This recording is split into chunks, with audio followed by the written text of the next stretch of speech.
There's a passage I want to look at in Psalm 95. Psalm 95, verse 7 through 11.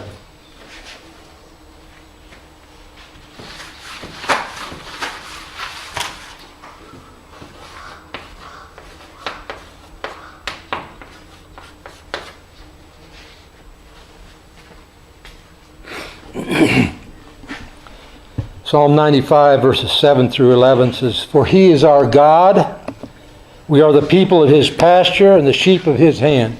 Now it's talking about the Israelites here, but we're going to see that they are an example to us.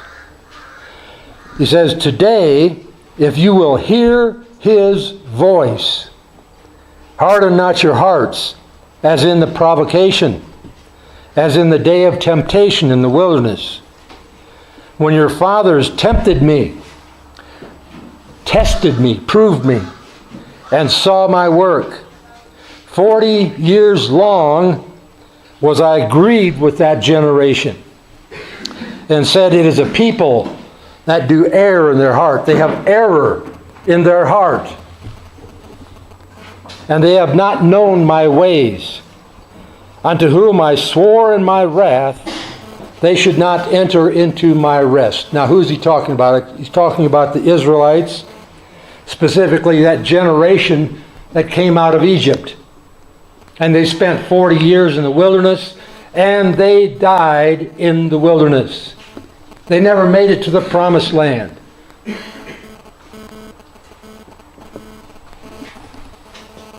Uh-oh, a note from on high. Whoa, okay.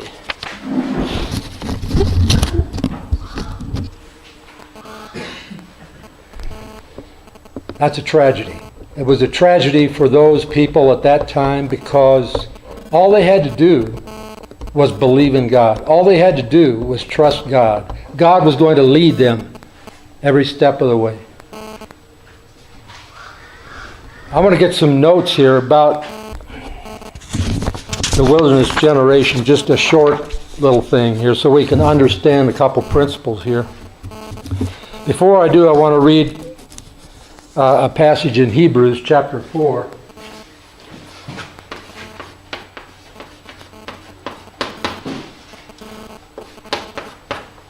Because the writer of Hebrews quotes this passage, quotes the Psalm 95 passage, and then he says, "Let us therefore fear. Let us fear, lest there's a promise being left us of entering into his rest, and any of you should seem to come short of it. For unto us was the gospel or the good news preached, as well as unto them, but the word preached did not profit them, not being mixed with faith in them that heard it. For we which have believed do enter into rest." So the writer of Hebrews gives us a warning. Take heed. Don't miss this. There's something that believers are missing.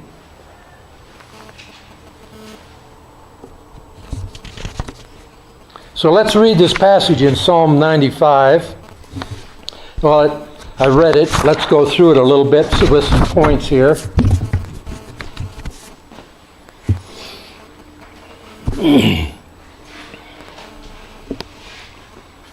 God was grieved with that generation. Why? Because they didn't hear his voice. It's like the people who are studying. They're studying the Bible. They're gaining Bible information into their mind, but they're not hearing the voice. They're not hearing the word of life. They're just getting information. Same concept, same principle. And God was grieved with that generation because they refused to hear. See, he was initiating. He was going to take care of them, but they refused. They wanted to go back to Egypt. So let's understand that it's possible to to be a believer, to be a true believer, and to go to church and to do all the things the church tells us to do. And everybody looks at us and says, that's such a spiritual person. And yet you're missing what the purpose of God is for you. It's possible, see. Many believers today are in that condition. One theologian I was reading the other day called them betweeners.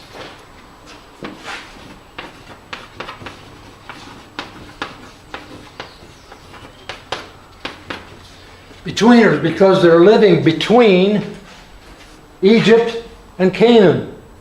They're living between being taken out of slavery and arriving in the promised land. That generation never made it to the promised land. They could have made it there. I had read one guy said, estimated it should take them 11 days from Sinai to the promised land. 11 days. It took them 40 years. And that entire generation had to die. They never made it to the promised land. There are many believers, Christians. They're genuine Christians. And they're trying hard. We need to give them credit for effort, I guess. But they're living between. They're living in that wilderness situation. And they're not seeing the rest. They're not seeing what the purpose that God has for them is. They're just going to church and playing church games and doing what church people do, you know. I call it playing church. Now, if that offends you, I'm sorry, but that's how I see it. Not everybody. I'm not accusing anybody. I'm not saying this is all believers. I'm saying there are many. I was one of them. I know. I was there. I used to go to the midweek prayer meeting, and they'd have a time for testimonies. And I would stand up and give a testimony because I wanted to impress everybody. It was not real. See, it was a fake. You don't have to fake your way through Christianity. It can be real. Your Father wants it to be real in your heart. And He's going to provide every step of the way. Let's see some points here. Point 1. The wilderness generation were believers. The wilderness generation, the ones that died in the wilderness, they were believers. That's what it says in the first verse. He is our God. We are His people. We're the people of His pasture, the sheep of His hand. God had chosen them just like He's chosen you who have believed the gospel. He chose you from the foundation of the world because He knew you were going to believe the gospel. So that wilderness generation were believers. When they came out of slavery, and God told them to kill the Passover lamb. You remember the story. They had to put the blood on the doorpost. That was a picture of salvation. The things in the Old Testament are pictures of what we have the reality of in our spiritual man. And so that physical act that they did was an act of faith in God. He told them to do it, and they did it. That was faith. They believed. They were saved. God brought them out of slavery. God brings you out of slavery when you're saved, because you are no longer, you're dead to sin. You're no longer a slave to sin. Now, many times we don't live that way, but that's another story. So they were believers. We understand that. It's not that He let them die because they were unbelievers. They were believers. They were His chosen people. And yet they died without ever reaching the land of rest, the promised land. They never fulfilled God's purpose for them. Point 2. God's purpose for them went beyond just being saved. In their case, it went beyond just being taken out of slavery. There's another purpose that continues. God's purpose went beyond just being saved. He initiated His love to those people. And His purpose for them was that they get to the promised land and enjoy the promised land. But they refused to believe. They refused to trust Him. So in verses 7 and 8 in Psalm 95 it says, "Today if you will hear His voice," say, hear His voice.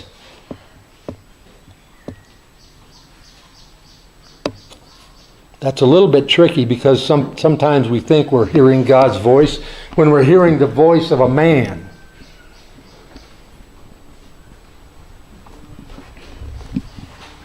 You have to be sensitive, and the Holy Spirit will help you with this, to know when someone's trying to tell you something and it's just knowledge.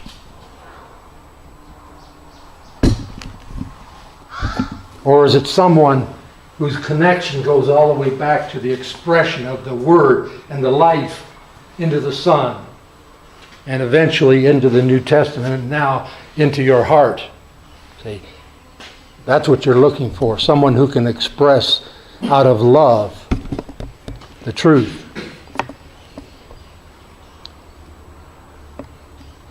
So God's purpose for them went beyond just being saved. God's purpose for you goes beyond your initial salvation. That's just the beginning of the journey. He's got an entire journey ahead of you. Point 3. God was long-suffering and gave them 40 years. God was long-suffering. He gave them 40 years during which He demonstrated His love over and over. He took care of them.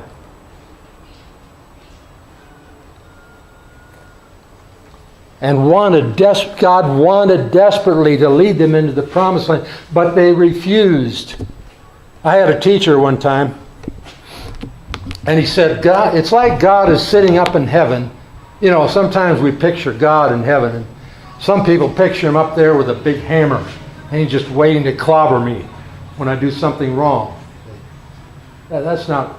God is in heaven. It's like He's tapping His foot, and He's just impatiently. He's just waiting for you. He's waiting because He wants to bless you. He wants to bring you into the promised land, the land of blessing, the land of rest. And that's His purpose for you. You're His son, you're His child, and He desperately wants that for you, and you're sitting there rejecting it. You're sitting there listening to somebody who's just spouting information. And when someone comes along with truth, you reject it. You have to be careful. If you reject the truth, you're rejecting God. Way back here. So the point here is God gave them long suffering. Or He was long suffering, gave them 40 years. And He demonstrated His love over and over. And verses 9 and 10, "When your fathers tempted me, tested me, and saw my work, 40 years long was I grieved with this generation." Don't let God be grieved with you. Learn how to respond to His love. He wants to love you. He wants to give Himself to you. He wants to change your heart. But He can't do it if you're busy trying to be a good Christian, because that's your work. And He wants to do His work in you. God isn't interested in changing your life, your old man. He's interested in giving you a new man. Sometimes as Christians we think, I can take my old flesh man and reform him. And I can use the Bible and I can do these things in my old flesh man, because God is going to help me reform my old flesh man. God is not going to help you reform your old flesh man. Why? He says, that man is dead. He is crucified with Christ. Let him die. Move into the new man. And out of that new man, God will build a new heart in you so that he can have his life working in you. That's different than Christianity and religion, which says you have to do. And you have to, in your flesh, in your old man, you have to change who you are. No. Let that man die. Move into the new man, the Spirit, and let him change your heart. That's where it's at. Point 4, they refused to soften their hearts and allow God to change them. They didn't want to be changed. They longed for Egypt, the day back in Egypt when they had the leeks and the garlic. They refused to soften their hearts and allow God to change them. Now, I've run into people in classes that I've taught. They refuse to be changed. And I tried to teach them a principle, and they refused. My great-grandmother taught me this when I was a child, and you're not about to change my mind now. I mean, it's like they refused.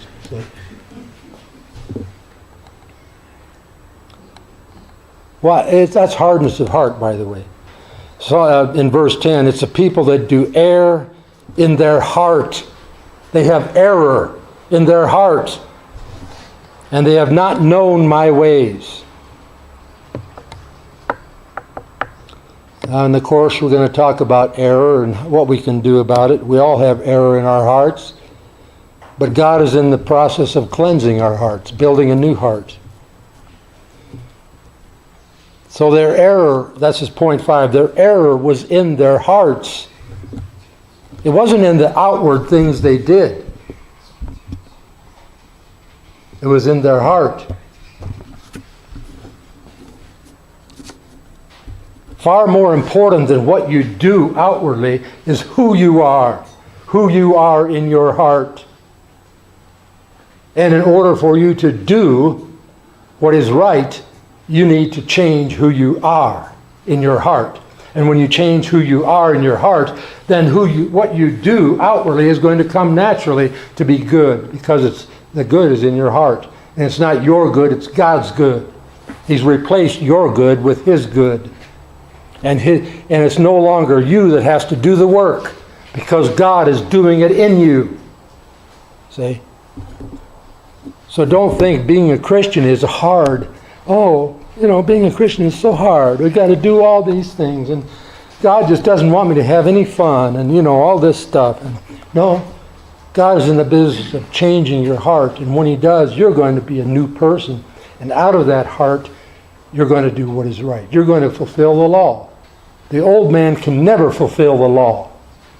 The Israelites proved that throughout their history. A man cannot fulfill the law. It's impossible. But the spiritual man can.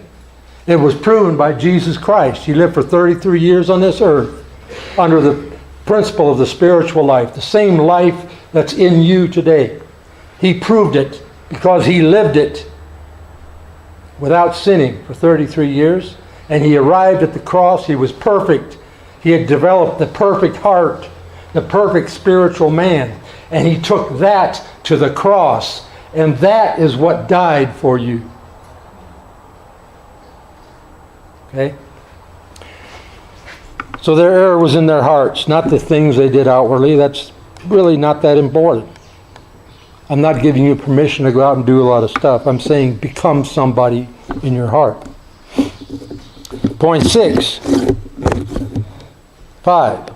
No, that was point 5. The error was in their hearts. Are we straight?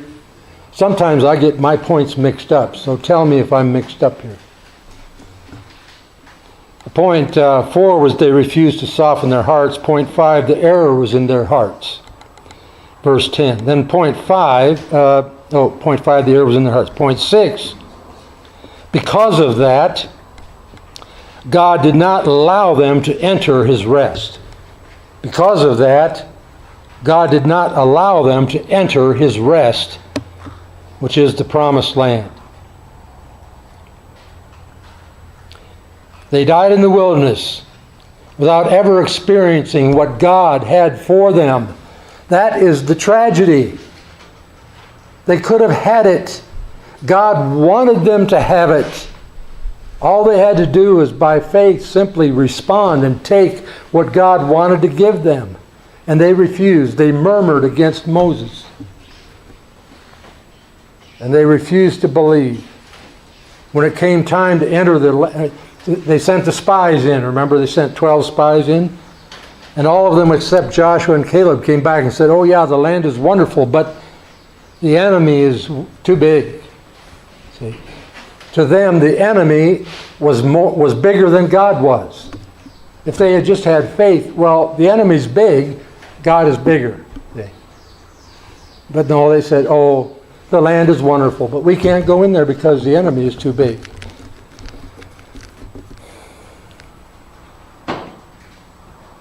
And that was verse 11.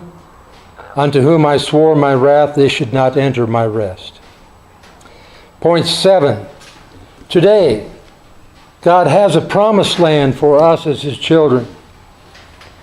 It's a land of rest, His rest. It's called the land of the rest because we stop our works. We cease our works and let God do the work. Jesus said, come unto me, all you that labor and you're heavy laden. You've got these laws and these rules that the Bible is putting on you. And you've got people in the church telling you, oh, you need to do this, and you need to do this, and don't do this, and don't do this, and do this, do this. And it's burdensome. See? You need to learn how to put all that aside and let God work in you. That's resting. We rest in Him. He said, come unto me, all you that labor, you're heavy laden. And He said, I will rest you. Literally, I will rest you. I want to rest you. I want to give you that rest. But you have to take it. So today God has a promised land, which is His rest. Because it means we cease, we stop our works, and we let Him do His work for us. And finally, point 8.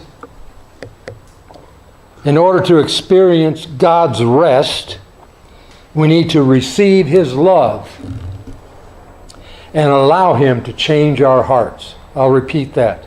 In order to experience God's rest, the rest that our Father has for us, our promised land, in order to experience that rest, we need to receive His love.